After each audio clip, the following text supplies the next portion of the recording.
Hi guys, and welcome back to a new video. This one is going to be all about accommodation at uni. So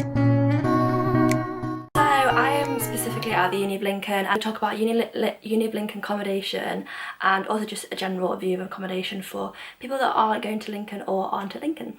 So in my first year I was in halls, but they weren't actually owned by the uni, and I can say where they were now because I've had so many questions asking me where I was last year from my last uni video, so I'll link that down below. And I was in at Danesgate House, which was just perfect.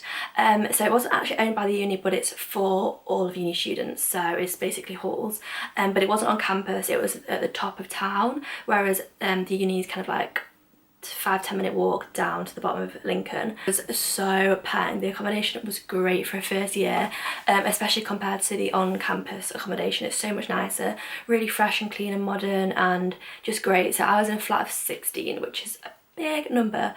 Obviously not everyone got on.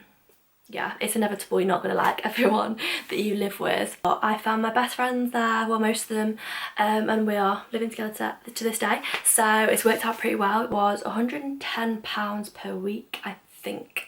But I believe it's gone up since then, which is not ideal. I recommend Danesgate House, it's really good. I'll leave the name down below in case you can't understand what I'm saying.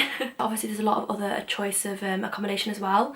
I was just kind of given that one by luck, so I put down a few that I liked, and then I was given Danesgate when I applied for the uni accommodation, which I believe is just, the day has just gone for it. But I thought this would be useful anyway, just to make. So there is Junction that is like right on campus, literally across the road from uni, and that's where my best friend lives, and it's pretty nice, to be honest. It's not like modern and fresh or anything, but it's just decent accommodation. The room sizes are really good, they're really cozy, and the kitchens are alright as well. The on-campus accommodation is probably better for social life, maybe I could say. I know that some of them are very social and have like a lot of parties and stuff, so it's something I would rather have had, but then again I wouldn't change where I lived, kind of thing. Junction is really nice. It's massive, a lot of just huge basically, and there's massive courtyard in the middle, which is quite nice, kind of like a little bit of greenery, where you can like chill outside. Obviously right across from the uni, so it's literally a 1 minute walk or less, or kind of depends which building you're going to, but for the closest ones, less than a minute walk. Probably like 30 seconds. There is Signet Wharf, which I haven't been to, so I don't know a lot about, but apparently that's very, very nice inside, like nicer than Danesgate, which is where I lived. So that might be one to check out if you want a really nice luxury accommodation. There is then Courts, which I went to last year, and I can't really say good things about it. It's kind of like a prison, I don't know. It's kind of like a prison inside. Very good for the social life, and if you get given Courts, do not worry, it's not that bad, but it's just not the nicest. Then there's Pavilions, and apparently Pavilions is worse than Courts. I've not been to Pavs, but yeah, they call it Pavs for short. Yeah, that's not supposed to be very nice either. But then again, you know, you can't be too picky and choosy with your uni accommodation, because across the board I think uni accommodation tends to be quite grim. As long as your room's like a decent size and not a shoebox, then you'll be fine, and I'm sure none of them are. They're the only ones I know specifically of. There are a few more that you can look at, but they're just like a little heads up for the ones I do know about. No one lived in a house the first year really, like that just doesn't happen because you don't know anyone, so you wouldn't move into a house probably with randomers unless it was like a last minute option. So yeah, then obviously you go into second year, and most people do go into a house. I spoke about this a bit more in my house tour, which I'll link down below.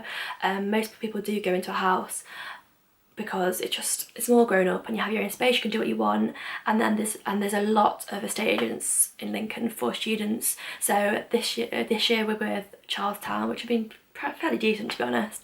Not great, but not bad. Then this year, so next year, we're signed for a house with Cloud Lettings, which they seem a lot more kind of like, I don't know, just sophisticated, but I don't know if that's because the office was nicer. I don't know, but yeah, they're the two that we have signed with. And then there is also student housing that I know of, like the estate agents call student housing. I'm not sure about any others, but there's loads, like there's quite a few more I think that you can go with. So don't worry, like it's so easy to sort out as well, it's not hard at all. So yeah, that's like a little overview of Lincoln accommodation basically. Pretty good for accommodation.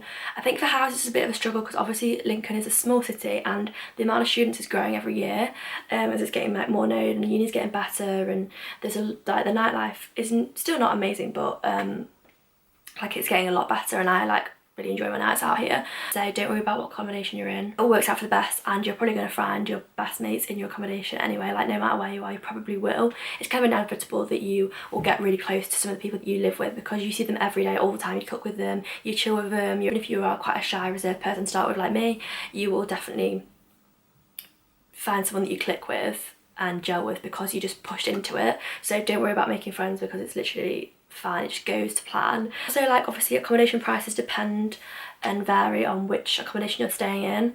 So and halls tend to be more expensive than houses. When you move into a house, it'll probably be cheaper unless you're going for like obviously a really luxury nice house.